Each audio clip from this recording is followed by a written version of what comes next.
Assalamualaikum warahmatullahi wabarakatuh. Hai para pecinta catur dan para caturmania, selamat datang kembali di Legenda Catur Dunia.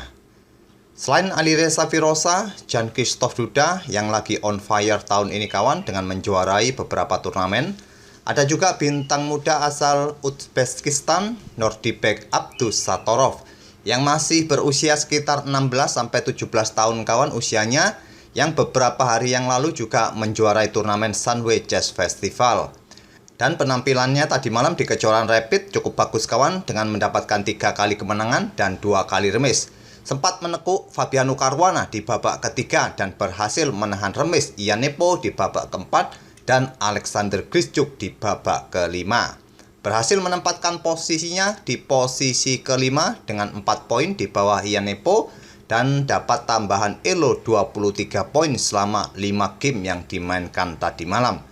Kita akan melihat game dari Nordibek Abdusattorov ini saat dia mengalahkan Fabiano Caruana di babak ketiga tadi malam. Langsung kita ke atas papan. Di sini Nordibek Abdusattorov pegang putih mengawali permainan dengan pembukaan Inggris pion C4. Dibalas oleh Caruana dengan pion E5 variasi King English, kuda C3, gajah B4, kuda ke D5 berbalik mengancam gajah, gajah mundur ke E7. Sekarang pion D4 menantang pion pusat, ditolak Caruana bermain dengan pion D6 agar nanti jika pion pukul pion, hitam masih mempunyai kontrol pada petak pusat dengan pion E5-nya. Kuda F3 memberikan pressure lebih, pion E4 mengancam kuda, kuda mundur ke D2, selanjutnya pion C6 terlebih dahulu mengancam kuda sebelum mendorong pion D5-nya. Terlebih dahulu, kuda pukul gajah dipukul balik oleh menteri, selanjutnya kuda putih B1. Membuka diagonal petak gelap bagi pengembangan gajah di langkah berikutnya, atau juga untuk mengawasi pergerakan pion hitam yang mungkin saja bisa didorong oleh hitam kawan maju ke peta E3. Di sini kuda F6 lanjut Caruana, melanjutkan pengembangan, sekaligus persiapan rokade mungkin. Kuda C3, dibalas langkah rokade oleh Caruana, dan pada posisi ini ada beberapa game, sekitar 2 game yang sudah pernah mencapai posisi seperti ini. 2 game itu membalas dengan langkah gajah G5, ada yang berakhir remis dan ada 1 game yang berakhir kemenangan bagi hitam. Tapi di game ini Abdusattorov tidak memainkan gajahnya ke G5 melainkan ke F4, dan ini merupakan langkah baru atau ide baru yang belum pernah dimainkan sebelumnya di langkah ke-10 ini. Caruana membalas dengan kuda H5 menyerang gajah, gajah mundur ke D2, sekarang pion F5 memperkuat posisi pion E4, dibalas dengan pion E3. Membuka akses bagi menteri, menyerang kuda, juga menghentikan laju pion E. Caruana menarik mundur kuda kembali ke F6, sekarang gajah E2, persiapan rokade. Dibalas gajah ke E6 untuk melanjutkan pengembangan sekaligus untuk mengawasi diagonal terang yang agak terbuka ini kawan setelah dia memainkan pion F5-nya tadi. Nordibek Abdusattorov merespon dengan langkah menteri ke B2 untuk memperkuat posisi pion C4-nya dan juga memanfaatkan file B untuk memberikan pressure bagi pion B7. Dibalas kuda A6 dan di sini Abdusattorov rokade di langkah ke-15. Sudah lengkap pengembangan para perwira. Di sini kuda lompat ke C7 oleh Caruana, menawarkan pionnya untuk dipukul oleh menteri putih. Nanti tinggal beteng A atau F bergeser untuk mengancam menteri dan pion yang ada di B2. Mungkin rencana Caruana seperti itu, memainkan manuver kudanya ke C7. Tantangan diterima oleh Sattorov dan selanjutnya adalah beteng A bergeser ke B8. Abdusattorov mengambil pion lagi di peta C6. Jika mengambil pion yang ada di peta A7 merupakan langkah blunder kawan, karena beteng akan kembali bergeser mengancam menteri. Menteri akan bergeser kembali ke lajur B, beteng satunya akan mengancamnya lagi, dan ini akan memaksa dia akan ambil pion yang ada di peta C6, selanjutnya beteng A6. Posisi menteri sudah terjebak kawan. Oleh karena itu pada posisi seperti ini dia lebih memilih ambil pion C6, dibalas beteng ambil pion B2 mengancam gajah gelap, gajah mundur ke C1.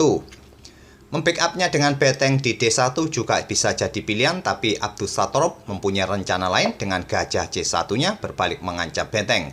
Mungkin terlihat kawan di sini beteng bisa digeser untuk mendapatkan ancaman pada kuda ataupun nanti gajah di peta E2.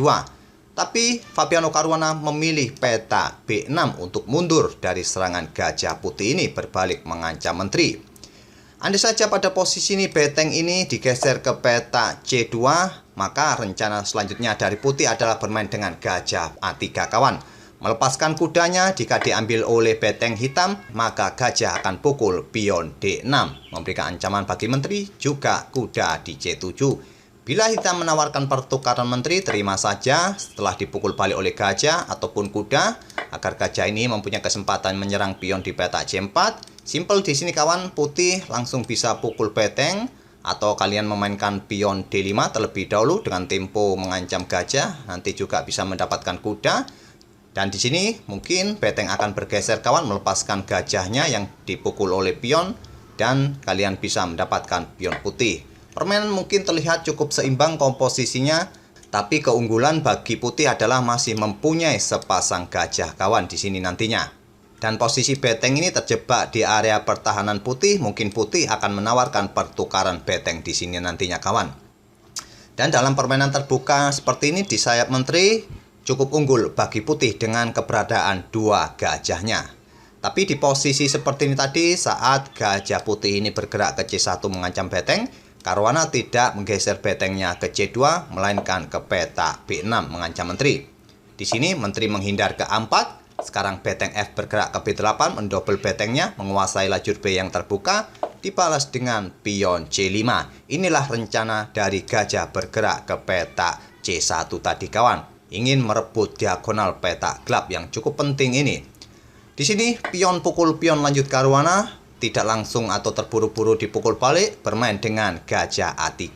Persiapan pukul menggunakan gajah, menteri menghindar ke D7 menantang pertukaran menteri, sementara ditolak gajah pukul pion C5 terlebih dahulu, benteng menghindar ke B2, dan di sini menteri pukul menteri. Lanjut Abdus Satorov dipukul balik menggunakan kuda mengancam gajah gelap. Gajah mundur ke A3 menyerang benteng, benteng mundur kembali ke B6. Selanjutnya adalah benteng F bergerak ke C1, ingin menguasai lajur C yang terbuka setelah nanti kuda bergerak. Di sini direspon oleh Caruana menggeser benteng ke C6 kawan. Maksud hati ingin mengimbangi permainan benteng putih di lajur C, tapi pada posisi ini Abdus Satorov mempunyai kesempatan untuk mendapatkan pion hitam dengan melakukan pengorbanan terlebih dahulu. Kuda pukul pion E4, membuka akses bagi benteng menyerang benteng ataupun kuda yang ada di belakangnya. Di sini terjadi pertukaran benteng terlebih dahulu, dipukul balik oleh benteng putih, dan benteng putih mendapatkan kesempatan juga menyerang kuda hitam. Jika pion ambil kuda putih, maka benteng putih ambil kuda hitam, dan dilakukan oleh Caruana.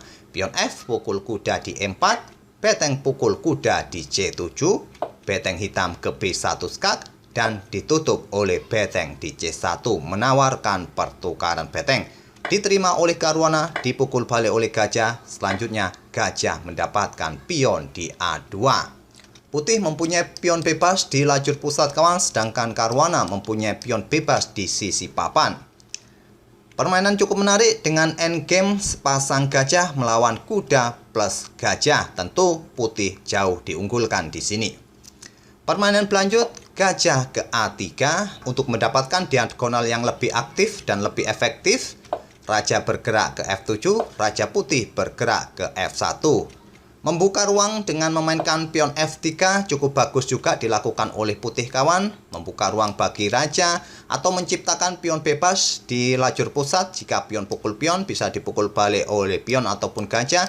Dan putih mempunyai pion bebas nanti di lajur pusat dengan memainkan pion F3 terlebih dahulu seperti ini. Tapi langkah ini tidak dipilih oleh putih, memainkan rajanya ke F1. Caruana membalas dengan pion A5. Gajah ke B5 mengancam kuda, kuda bergerak ke B6, raja putih ke E1, dan gajah hitam ke C4 menantang pertukaran. Langkah ini cukup prinsipil kawan, sangat mendasar. Apabila kalian dalam permainan endgame, lawan kalian mempunyai sepasang gajah, sebisa mungkin ajak bertarung salah satu gajahnya, agar terjadi sedikit keseimbangan di atas papan. Sepasang gajah sangat merepotkan kawan dalam permainan endgame seperti ini. Tentu saja ditolak, gajah bergerak ke C6, selanjutnya gajah ke D5, kembali menantang pertukaran.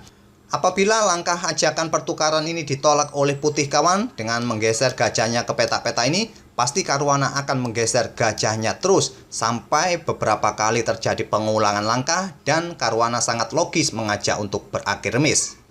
Di sini langsung diterima oleh Abdusattorov. Kali ini gajah pukul gajah skak, dipukul balik oleh kuda, Raja putih D2, Raja hitam E6, dan gajah F8 mengincar pion, pion didorong maju, selanjutnya pion F3.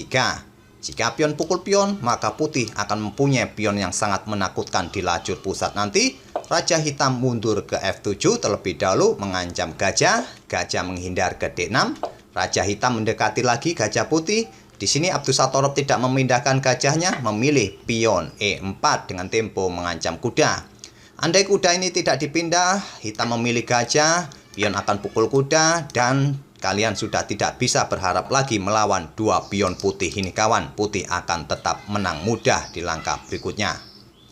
Oleh karena itu pada posisi ini, Caruana masih berharap dengan kudanya, lompat ke F6, sekarang Raja putih D3, pion A4, dan gajah mundur membendung laju pion, kuda bergerak ke G4 mengancam pion H2. Dibiarkan saja oleh Abdusattorov memilih pion D5 skak, Raja ke E5, gajah B2 skak, Raja mundur, sekarang pion H3. Di posisi ini kawan, di langkah ke-46, Fabiano Caruana menyerah. Sulit bagi hitam kawan untuk berharap pada pion bebasnya di lajur A karena di sini sudah ada gajah, sudah tidak bisa membendung lagi 2 atau 3 pion putih yang saling terkoneksi seperti ini di lajur pusat. Dua pion hitam yang ada di sisi kanan papan pun masih bisa dihadapi oleh pion putih yang ada di sisi kanan papan seperti ini. Jadi sudah tidak berimbang lagi kawan. Saya tidak akan melanjutkan variasi atau langkah apapun. Kuda lompat ke peta F6, ke H6 atau F2 melakukan skak. Terserah kalian, pastinya putih lebih mudah mengatasi perlawanan kuda. Sungguh terlalu jika kalian tetap kalah dengan komposisi seperti ini. Itulah kawan permainan cantik yang ditunjukkan oleh pemuda yang berusia sekitar 16-17 tahunan asal Uzbekistan, Abdusattorov Nordibek, mengalahkan Super Grandmaster papan atas Fabiano Caruana. Semoga permainan kedua pemain bisa menghibur dan memberikan motivasi bagi kalian para pecatur muda, dan kita akan bertemu di video-video berikutnya. Terima kasih. Wassalamualaikum warahmatullahi wabarakatuh.